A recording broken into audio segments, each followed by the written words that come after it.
What's going on there, friends? My name is M228 and welcome back to another episode of Pokemon Fire Red and Leaf Green for the Game Boy Advance. We're off up last time.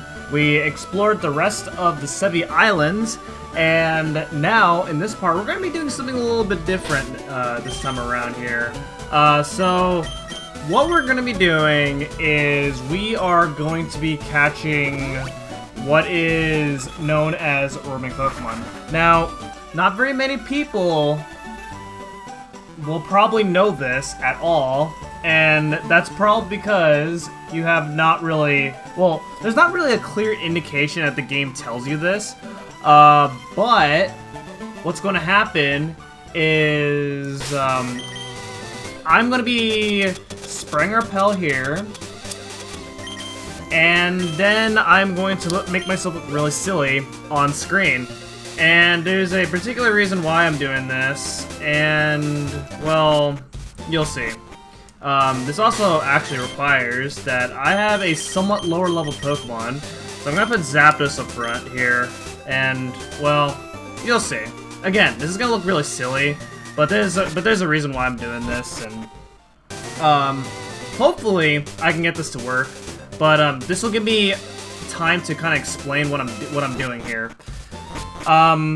So, once again, not very many people will probably know this, but, there is something that is called roaming Pokemon, and this was introduced back in Pokemon Generation 2, Gold, Silver, and Crystal, where if you remember in that game, the Burn Tower, you got to encounter 3 legendary Pokemon, Entei, Raikou, and Suicune.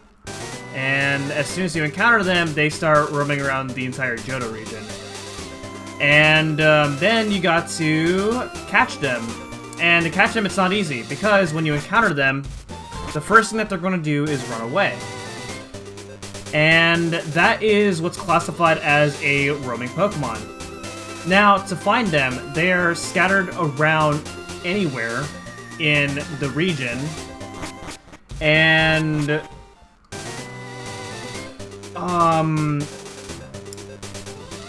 in order to, they're pretty much gonna be randomly in random locations, pretty much. Anytime you transition to a new area, they're going to change locations, pretty much, which makes it really difficult to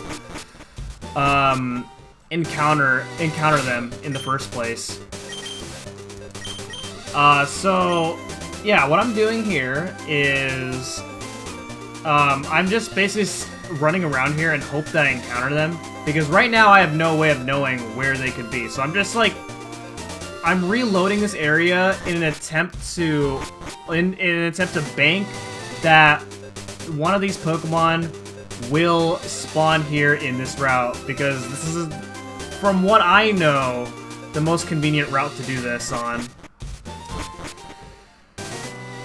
So yeah. Well, once again, it does look silly, but this is the most efficient way for me to do this, since I haven't encountered them once yet. So Entei, Raikou, and Suicune do make a return in this game, and once again, not very many people may or may not know that. Now, the way you encounter one of them is, well, the way you have them spawn in the region in the first place is you, of course, have to beat the game, and then you gotta get the National Pokedex, which requires you to get 60 Pokemon. And then you also got to complete the Team Rocket quest, which, again, requires 60 Pokemon anyway, so, yeah. So after you obtain the Sapphire, you know, you obtain the Ruby and Sapphire and give it to Celio, then that's when Entei, Raikou, and Suicune will all start appearing. Now, which one you encounter, however, you can only encounter one of the 3, unfortunately, and that's just how it goes in the game. And which one will appear determines which starter Pokemon you pick. The starter Pokemon, the Pokemon that you will get is determined by the Pokemon that's weak against your starter, pretty much, or that's strong against your starter, pretty much. In my case, since I started out with a Bulbasaur, I'm going to get Entei. It is a fire type. If you start out with a Squirtle, you're going to get a Raikou. And then if you start out with Charmander, you're going to get Suicune. And which of those... And, so, in this case, I'm going to get Entei. And, unfortunately, I will not be able to get Raikou or Suicune at all. So, once again, as soon as I encounter Entei, it's gonna run away from me right off the bat. Now, there are ways to prevent them from running away, and that you can have a legit battle against them. And that is by catching a Pokemon that has an ability that prevents them from running away, or by having a Pokemon with a move that prevents them from running away. Some examples include, let's say, a Ghastly. Evolve it to a Haunter, it'll learn Mean Look. Other examples, Diglett. It has the ability Arena Trap. So you can catch one of those, and also train it to a decent level, high enough so that you don't encounter other Pokemon in the route, but also low enough so that way, low enough so that way you can actually encounter the Pokemon, because repels only prevent Pokemon that are weaker to you. In this case, my weakest Pokemon without causing too much trouble is one of my legendary bird Pokemon that we did catch during the main LP. As repels do not prevent Pokemon that are on the same level. So, yeah. In my case, I have neither Pokemon that have an ability or a move that prevents running away. So this is gonna be pretty risky. But we'll see what we can do. It is also worth noting that these Pokemon will always appear in a route and never in a city. So you can eliminate all of the city locations that have water and just go to any route. Also, they don't appear in caves either, caves or dungeons, so you can also eliminate those options as well. Oh! Oh my god! That was, oh man, my heart just skipped a beat there for a moment, but, here's Entei, and, oh man, you know what I like to do against these Pokemon? That is correct, ladies and gentlemen. We're gonna be using the Master Ball on Entei right now, and woohoo! First try! I can't believe it. That was just pure skill. That was 1 in 256 chance to catch it first try. I can't believe it.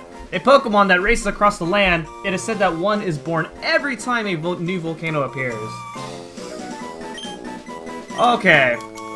So, that is Entei. That took quite a while, but there we go. Now, one thing I actually did not point out is that if you do not plan on using a Master Ball against these Pokemon, which, you know, it'll be a lot harder, what you do is once you encounter them once and they've ran away, you now have their data on the Pokedex. So then, what you do is you go to the Pokedex, and then now you can track their location. Sounds kind of bizarre, and the way you track their location is extremely tedious, because as you can see, I have to scroll down all the way down here to the bottom, pretty much. It is very unfortunate, but this is how you're going to find any of these Pokemon right here. And the 242 and 243 are supposed to be Raikou and Suicune, which, once again, because I have a Bulbasaur, I cannot get either of them. So then what you do, so here's Raikou, and then go to next, and then it'll display a map right here, and it'll actually show where the Pokemon would be. and like you'll see a little icon that it represents which area they're at. So that way you can track their location. Since I already caught Entei, you don't see that, but this is a way that you can track them down once you encounter them once. Alright, so that is Entei. Entei, all three of these Pokemon are level 50. Entei is level 50 Fire type with Ember, Roar, Fire Spin, and Stomp. Suicune, if you chose Charmander, is on level 50 Water type with Bubble Beam, Rain Dance, Gust, and Aurora Beam.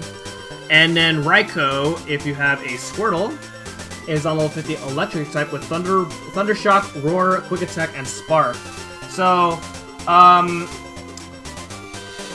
if you started out with a Squirtle or a Bulbasaur, you will have the hardest time against these Pokemon if you do not plan on using a Master Ball against them, because they have Roar, and even if you use a Pokemon that has Mean Look or a Pokemon that has Arena Trap, they use Roar on you, that's it. That is and then you have to try again. So that's unfortunate. And then fortunately, if you have a Charmander and you're going against Suicune, well, Suicune doesn't have Roar, so that is a lot less annoying. But that is the legendary. That is the roaming Pokemon. It is the only roaming Pokemon that you have to deal with in this game. Fortunately, which is why I used that opportunity to use my Master Ball on Entei. And now it is time to move on to something else. Alright, it is now time to go for something else now. And this one is a fairly well-known thing that you can do once you beat the game. It was very well known that you could do this since Generation 1. So, we are going to go ahead and take care of this. And my repel is still on, which is a good thing. And I did stock up on some items because, well, you're going to need to do that. So we're going to go surfing down over here. And you may have probably saw this earlier.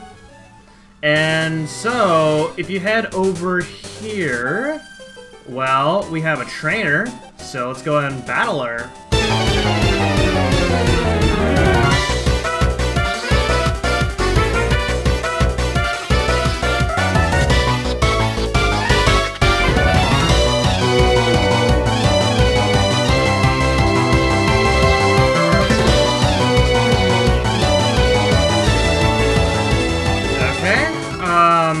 And that's really all you can see over here. It's just that one trainer before we head inside, and now we're gonna go inside this cave. So earlier, there was this guy right here, and this guy would be blocking this cave if you were to try to go here early on. And there's a reason, very good reason why he did that. And so now we're gonna head inside. This is the Cerulean Cave. And the Cerulean Cave is the only dungeon, back in Generation 1, it was the only dungeon that you cannot get to before beating the game at all. You have to beat the game in order to access this place. In this game, you have to get through the Team Rocket Mansion in the Cerulean Islands, and then this would be accessible, which of course is you need 60 Pokemon in order to do that in the first place. So the requirements for entering this cave is a little more in this game this time around. And there's also the Cerulean Cave also exists here in Heart Gold and Silver as well.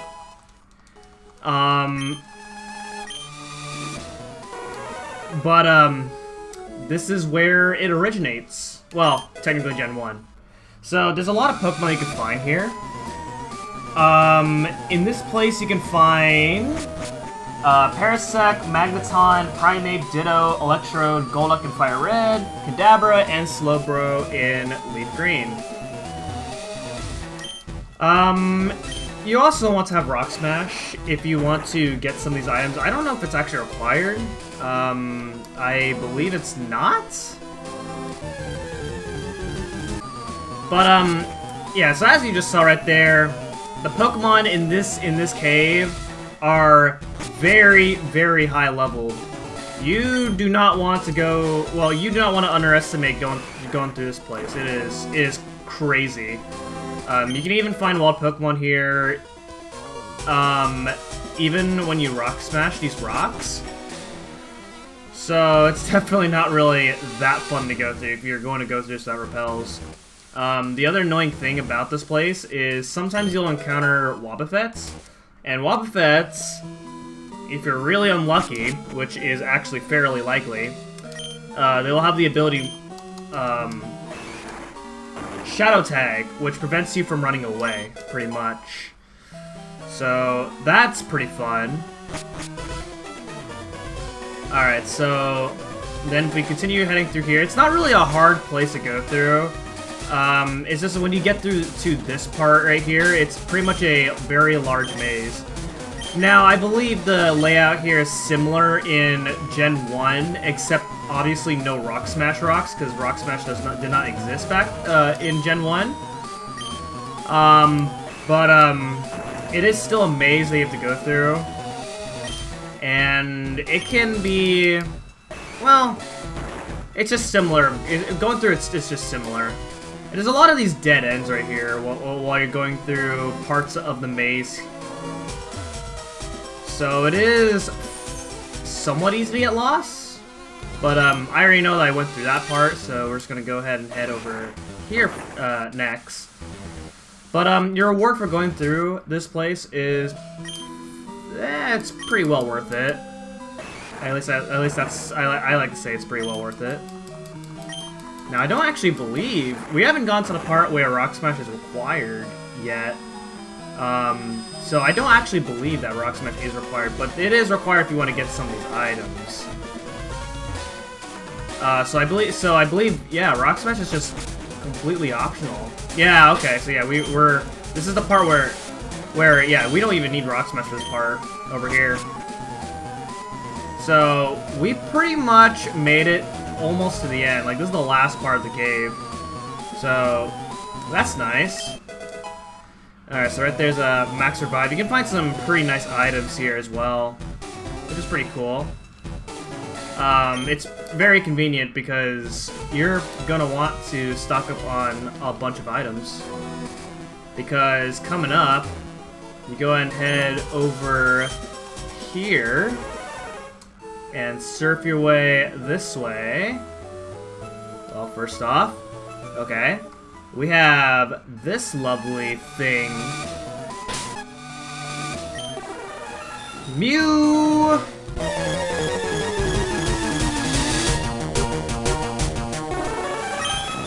Alright, this is Mewtwo, the ultimate legendary Pokemon.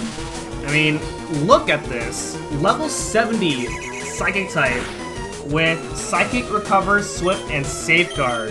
This thing is powerful. You do not want to underestimate this battle at all. All of his attacks do lots of damage.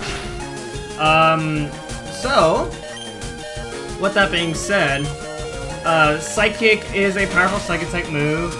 Swift never misses. Safeguard prevents either status infliction or stat loss. And then Recover. The Recover is the real fun. He will heal his HP every once in a while. So like that right there, and then that means you gotta do this again. And if he keeps using Recover, then it gets even more annoying, and then it takes longer. He does have a very low catch rate, so it will take very many tries, very many Pokeballs to catch Mewtwo, and that is what I am expecting out of this battle. Especially since I already used my one Master Ball against Entei. And that is, for the most part, all I have to say. So, just keep throwing Ultra Balls. Ideally, Ultra Balls. You could use other Pokeballs if you'd like.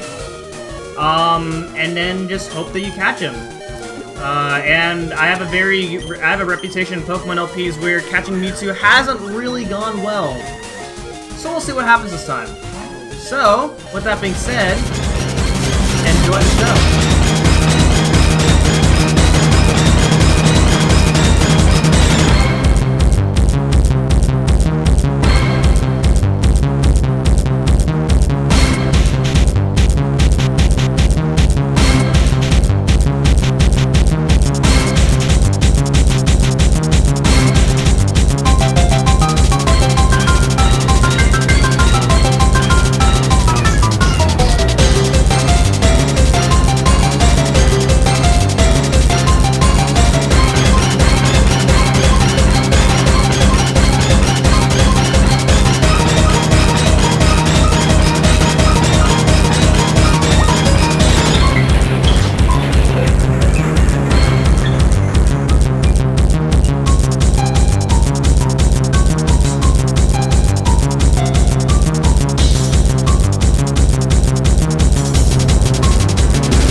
Yes! Alright, there it is. Wow, alright. Not bad. Oh, I didn't read the description. Okay, that's fine. Alright, but there we go. That is Mewtwo, and that is pretty much every legendary caught, for the most part. Or at least every legendary we can get. There's also other legendaries. Most notably, there's Ho-Oh-Lugia, and I believe Deoxys as well.